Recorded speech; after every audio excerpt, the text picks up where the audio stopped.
O Velho Oeste é um período tão famoso na história dos Estados Unidos por muitos motivos. Trilhas de carroças, prospecção de ouro, cidades fantasmas e conflitos constantes são todos símbolos puros da vida na fronteira oeste. No entanto, os mais representativos desse período são os fora da lei e os inúmeros criminosos que assolam a fronteira oeste com violência e calamidade a cada momento. Na maior parte do tempo, carroças, caravanas, trens e cavaleiros não estavam seguros nas terras abertas e indomadas do oeste americano, muitas vezes devido ao alto risco de encontrar ladrões de gado, bandidos e outros astutos fora da lei reivindicando sua fama, ou melhor, infâmia, nas paisagens da fronteira. Uma boa parte das histórias sobre desesperados e criminosos do Velho Oeste se concentra na profissão dominada por homens de ser um fora da lei. Apesar de fazer sentido em relação à cultura e aos papéis de gênero no século XIX, havia mulheres astutas do Oeste fazendo um nome para si mesmas na terra dos fora da lei. Em um esforço para mergulhar mais profundamente nas vidas de criminosas e nas origens de seus delitos, aqui está o primeiro vídeo de uma série detalhando mulheres infames do Velho Oeste que agiram como fora da lei no auge da escória e vilania na fronteira ocidental. Apresentando Pearl Hart, mais conhecida como a Dama Bandida.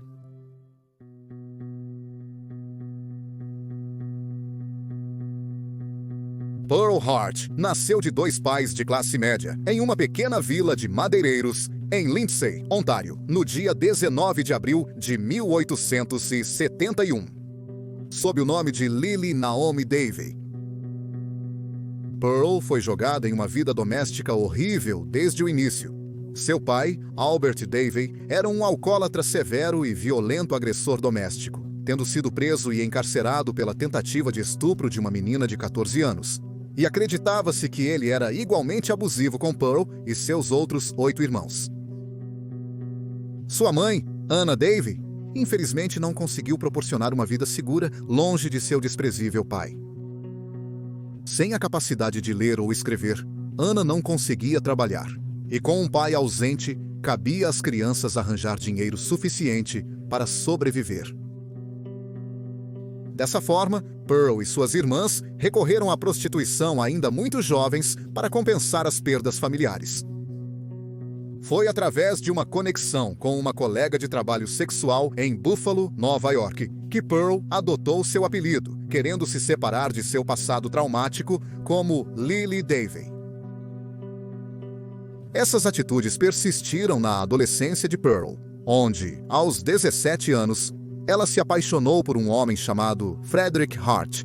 Rumores diziam que ele estava envolvido com os vícios da cidade e não era menos que um mulherengo bêbado, jogador visto nas partes mais sórdidas de Lindsay, Ontário. Logo, o casal indisciplinado de amantes se casou.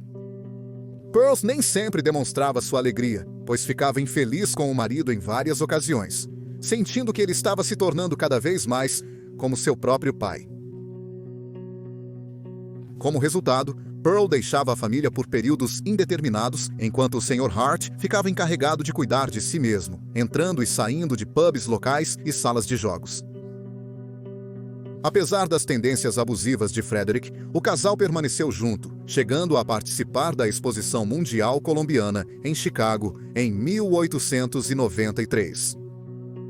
O casal passou um tempo considerável no recinto da feira, já que o Sr. Hart trabalhava como anunciante de carnaval e Pearl gostava de passear assistindo aos shows e performances de vaudeville que pontilhavam o caminho. Um desses espetáculos foi o show do Oeste Selvagem de Buffalo Bill. Pearl estava encantada com as representações dos cowboys e seu estilo de vida único e aventureiro. Ela se encantou com a bravura de Annie Oakley durante suas apresentações. Pearl sonhava com ideias de como seria se ela tivesse participado da história sem filtros do Velho Oeste. Simultaneamente, ela visitava o Pavilhão das Mulheres na feira, onde ativistas e poetas liam seus trabalhos, inspirando jovens como Pearl. Inspirada pelos shows e cansada de suas dificuldades atuais, ela rapidamente fez planos para deixar sua vida atual para trás e rumar para o oeste em busca de algo maior. Quando a Exposição Mundial de Columbian terminou em outubro de 1893, Pearl colocou seu plano em ação. Ela voltou para a Easy, casa do Sr. Hart, uma última vez para se despedir e avisá-lo de que essa seria a última vez que o deixaria, destinada a coisas além da fronteira. Depois, ela foi até a grande estação central no centro de Chicago e comprou uma passagem de trem só de ida para Trinidad, Colorado. Algumas contas relataram que, por volta dessa época, Pearl também formou um relacionamento com outro homem, desta vez um pianista de um carnaval apropriadamente chamado Dan Bandman. Seu tempo no Colorado foi breve, porém, depois de descobrir que estava grávida do filho do ex-marido enquanto trabalhava como cantora nos salões da região. Pearl voltou a contragosto para sua família no Canadá, onde deu à luz um filho. Retornar à vida com Frederick era insuportável para Pearl. Mesmo tendo um filho para cuidar, ela perguntou à sua família, que havia se mudado para Ohio, se estariam dispostos a cuidar do menino.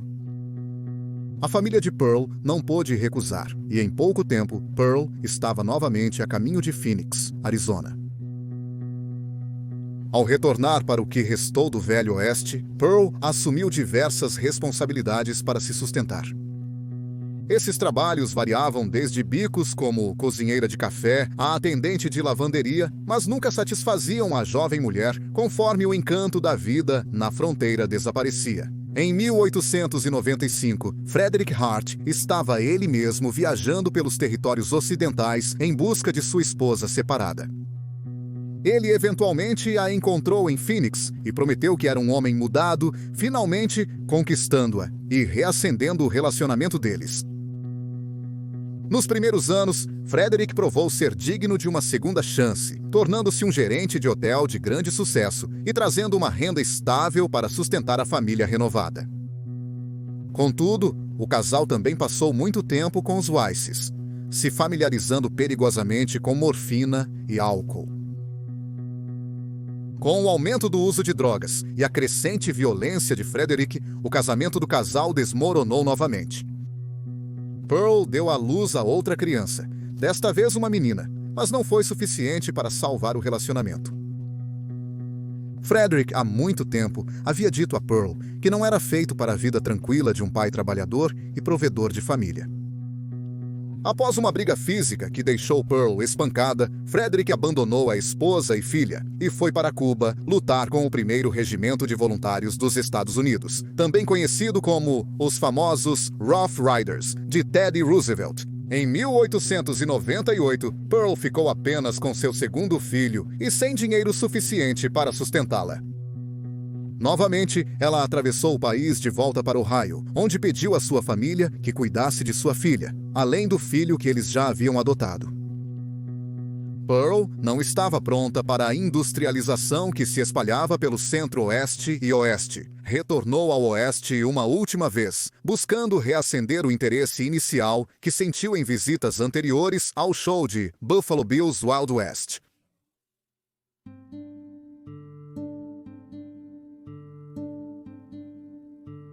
A próxima empreitada de Pearl Hart a levou para Mammoth, Arizona, onde lutava para sobreviver como cozinheira e artista local. Sem motivação ou direção, Pearl ficou deprimida e tentou tirar a própria vida várias vezes. Ela teria morrido se não fosse pela preocupação e compaixão dos poucos amigos que fez nas minas do Arizona. Em 1899, parecia que tudo estava perdido para os sonhos do oeste selvagem de Pearl. Até que ela conheceu um ex-mineiro que se tornou fora da lei, chamado Joe Booth.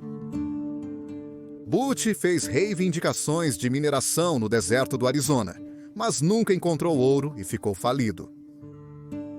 Após receber uma carta informando que sua mãe adoeceu e não podia pagar as despesas médicas, Pearl pediu ajuda a Booth, que também buscava dinheiro rápido. Booth, por sua vez, revelou a Pearl que estava planejando alguns roubos a trens em junções próximas e traria Pearl para a operação em troca de uma parte dos ganhos. Tudo o que ela tinha que fazer era fingir seduzir os homens solteiros a bordo do trem, levá-los para o vagão onde Butch estaria escondido, antes de aparecer de surpresa e deixá-los inconscientes, roubando todo o dinheiro e moeda que restava nas carteiras de suas vítimas. Infelizmente, por mais bem pensado que o plano parecesse, ele rendeu muito pouco dinheiro, e certamente não era o suficiente para Pearl enviar para sua mãe doente em casa. E assim, os dois trapaceiros voltaram sua atenção para o roubo de diligências. A linha de diligências que eles visavam corria entre Florence e Globe, Arizona. Eles geralmente levavam um motorista, um segurança armado e alguns passageiros. Para se preparar para o golpe, Pearl cortou o cabelo e se vestiu como Butch, disfarçando-se de menor desavisado. Eles também foram cuidadosos na seleção da linha de diligência. A conexão com o Florence Globe fazia mais sentido, pois era uma linha mais antiga que mal tinha histórico de roubos recentes. Assim, a diligência-alvo estava sem seu mensageiro armado, deixando o grupo de viagem menos seguro. Em 30 de maio de 1899, o casal criminoso se escondeu perto do Cane Springs Canyon, a 48,3 quilômetros ao sul de Globe. Quando a diligência passou pelo desfiladeiro, Pearl e Butch saltaram na frente dos cavalos, interrompendo seu progresso. Pearl, armada com seu revólver calibre .38, ordenou ao motorista que parasse. Após verificar os arredores para garantir que a costa estava livre, Butch manteve seu Colt .45 apontado para o motorista, enquanto Pearl se movia para os passageiros. Fora da diligência, os passageiros entregaram dinheiro, objetos de valor, um relógio de ouro e 2 armas. O roubo rendeu quase 450, quase $15 mil em dinheiro de hoje. Pearl sentiu um pouco de remorso pelos passageiros da diligência e, antes de partir com o saque, devolveu $1 a cada um pela cooperação deles. Em seguida, ela exigiu que o próprio revólver do condutor fosse entregue antes de subir em suas celas e cavalgar para longe.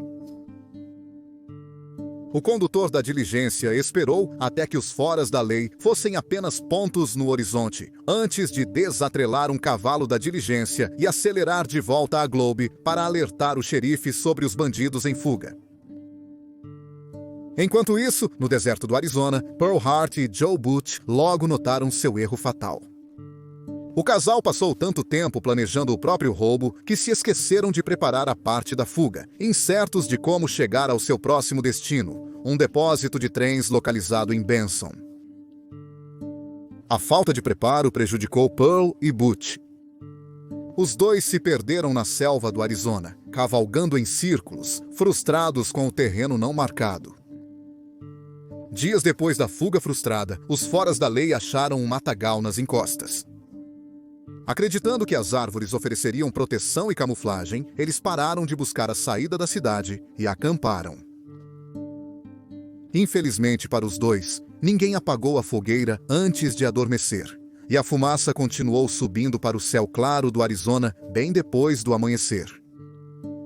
Sob um céu azul brilhante e com fumaça cinza no ar, o xerife William C. Truman e seus delegados avistaram o sinal de fumaça e cavalgaram até o acampamento. Na manhã de 5 de junho, Pearl e Butch acordaram com uma enxurrada de pistolas apontadas para seus rostos e comandos para se levantarem ecoando em seus ouvidos. Joe Butch foi o primeiro a se levantar, se rendendo pacificamente à prisão, enquanto Pearl ofereceu muito mais resistência, recusando-se a se render sem lutar. Por fim, o novo fora da lei foi subjugado pelo xerife Truman e ambos foram levados para a prisão em Globe, Arizona. Após alguns dias, o casal foi separado, com Joe Butch sendo enviado para uma prisão em Florence, enquanto Pearl foi enviada para Tucson, apesar da cadeia não oferecer serviços específicos para detentas. No entanto, Pearl fez o melhor de seu encarceramento e se tornou um ícone local depois que se espalhou a notícia de que uma fora da lei e uma assaltante de diligências havia chegado à cidade. A cobertura insuficiente dos meios de comunicação locais atraiu a atenção de repórteres de todos os Estados Unidos. A agitação anterior bastou para transformar Pearl Hart na sensação do Velho Oeste que sempre sonhou ser.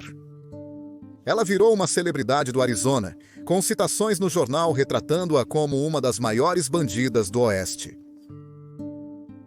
Quando não era entrevistada, Pearl recebia visitas de locais fascinados, que pediam autógrafos e lhe presenteavam, às vezes com filhotes de animais selvagens. Apesar dos sorrisos e do show business externo, Pearl ainda abraçava suas habilidades como uma verdadeira fora da lei, planejando uma fuga ilesa de Tucson. Ela se aproximou de um prisioneiro chamado Ed Hogan, e juntos eles planejaram uma fuga. Em 12 de outubro de 1899, Pearl terminou de cavar um buraco de 45 centímetros em uma das paredes da prisão e fez sua grande fuga.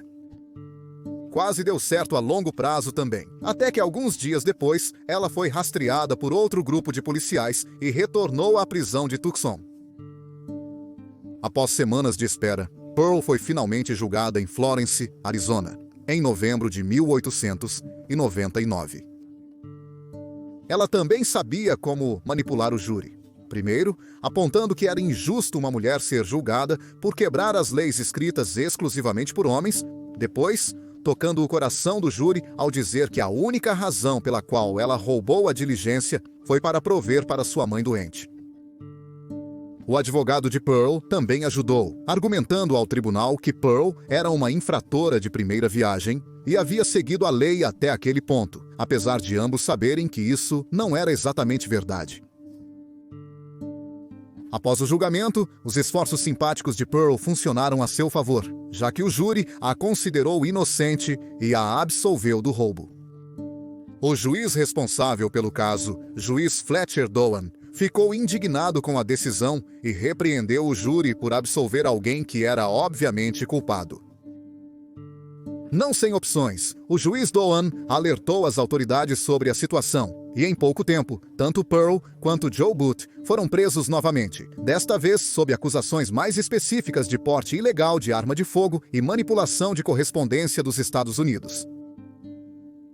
O segundo julgamento foi muito mais difícil para os dois fora da lei, pois os apelos apaixonados, mas calculados, de Pearl pouco influenciaram as emoções do novo júri. Joe Booth foi considerado culpado e condenado a 30 anos de prisão, enquanto Pearl recebeu uma sentença de 5 anos. Os dois fora da lei foram enviados para a prisão territorial de Yuma, um centro de detenção infernal às margens do Rio Colorado, onde foram separados definitivamente. Joe Booth encontrou trabalho na prisão como motorista de carroça, entregando suprimentos para as gangues de presos fora da prisão.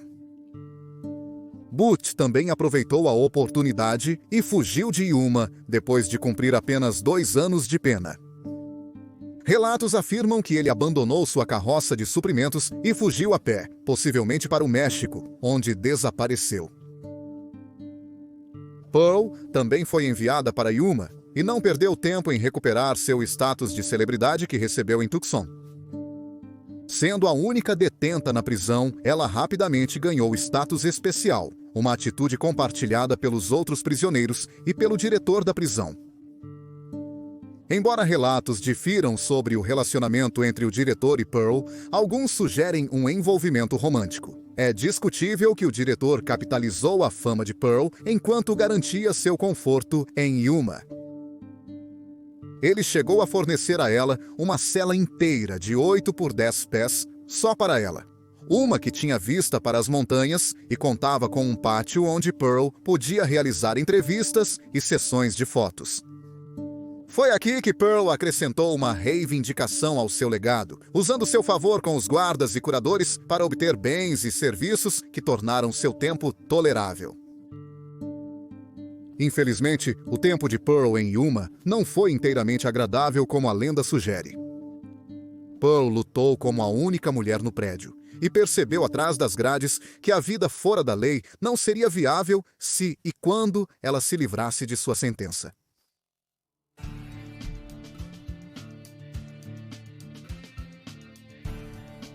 Em 19 de dezembro de 1902, apenas 3 anos após seu julgamento em Florença, Pearl Hart recebeu um perdão do então governador do Arizona, Alexander Brody. Alguns atribuem isso ao seu bom comportamento e apelo ao público, enquanto outros dizem que foi devido a um relacionamento secreto com o diretor da prisão. A verdade é que um surto de varíola em Yuma forçou a mão da administração da prisão. Claro, Pearl não estava sem mérito, pois passou a maior parte dos últimos anos aprendendo a ler e escrever poesia, dominando o trabalho de uma costureira e, finalmente, vencendo seu vício em morfina. No final, não importava, pois Pearl não teve escrúpulos com sua libertação e aceitou feliz a passagem só de ida para Kansas City, Missouri. Em Kansas City, Pearl se reencontrou com uma irmã e compartilhou suas histórias do Velho Oeste. Sua irmã ficou encantada com as desventuras de Pearl e juntas escreveram uma produção teatral retratando a vida de Pearl na fronteira como a oficial senhora bandida. O show ao estilo vaudeville teve sucesso, mas apenas por um breve momento no tempo. Pearl viu sua fama se esgotando. Depois de alguns meses em Kansas City, ele eventualmente encerrou a produção de Lady Bandit, conforme as despesas ultrapassaram os lucros. Depois que sua infâmia como Lady Bandit caiu no esquecimento, Pearl tentou capitalizar suas histórias sobre a prisão territorial de Yuma e os horrores que vivenciou como prisioneira. Ninguém realmente se interessou pelo alarde, no entanto, e novamente Pearl ficou sem muita direção ou plano definido.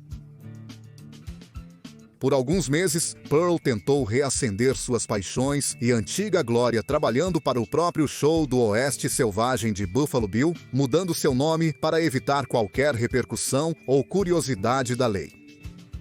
Essa empreitada foi breve, pois Pearl havia perdido o entusiasmo pelas peripécias da fronteira. Isso é, até alguns anos depois, quando Pearl novamente acabou nas manchetes de Kansas City. Desta vez, foi sob o pseudônimo de Senhora 50p Kill, após ser presa por comprar uma lata de produtos roubados. Após seu pequeno roubo ser resolvido em sigilo, Pearl sumiu da vista do público. Muitos relatos não têm certeza do que aconteceu com a ex fora da lei, apenas que ela operou uma loja de charutos em Kansas City até meados dos anos 20, remetendo aos seus dias com Frederick Hart e Phoenix.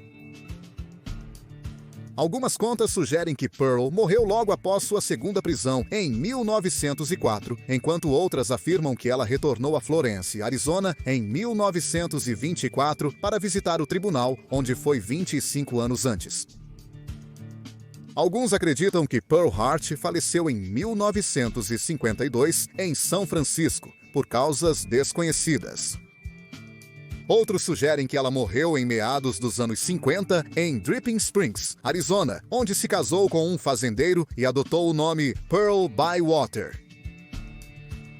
Embora a verdade possa nunca ser confirmada, um autor sugere que a maior parte do que sabemos sobre Pearl Hart após seu infame roubo de diligência não é verdade e que ela morreu em Los Angeles, Califórnia, nos anos 1930. Sob seu nome de casada, Lily Naomi Myers. Apesar das façanhas do fim da vida e dos detalhes sórdidos enfatizados posteriormente pelos contadores de histórias, uma coisa é certa. Pearl Hart teve uma vida extremamente incomum comparada ao restante do Oeste americano. Você raramente ouve falar de pistoleiras ou pioneiras do Velho Oeste por uma razão. A maioria estava presa às rígidas normas de gênero e estilos de vida da época, dos quais Pearl não queria participar. Ela foi uma pioneira no caminho das fora-da-lei femininas e acabou sendo a única mulher a sobreviver a um assalto à diligência, e apenas a segunda a tentar isso, após a morte de Jane Kirkham em Buena Vista, Colorado, em março de 1879. Você não teria que ir longe no Velho Oeste para encontrar um salão cheio de bandidos e personagens questionáveis, fumando e xingando e bebendo à vontade, compartilhando histórias e revivendo memórias de assaltos, fugas da prisão e cavalgadas trovejantes pelos desertos abertos. O que você teria que ir longe para encontrar é uma mulher que quebrou as normas sociais e viveu a vida que se pensava estar disponível apenas em folclore e mitologia. Essa mulher era Lily Naomi Davey, mais conhecida como Pearl Hart, a dama bandida e rainha dos foras da lei, uma lenda do Velho Oeste e um ícone não convencional.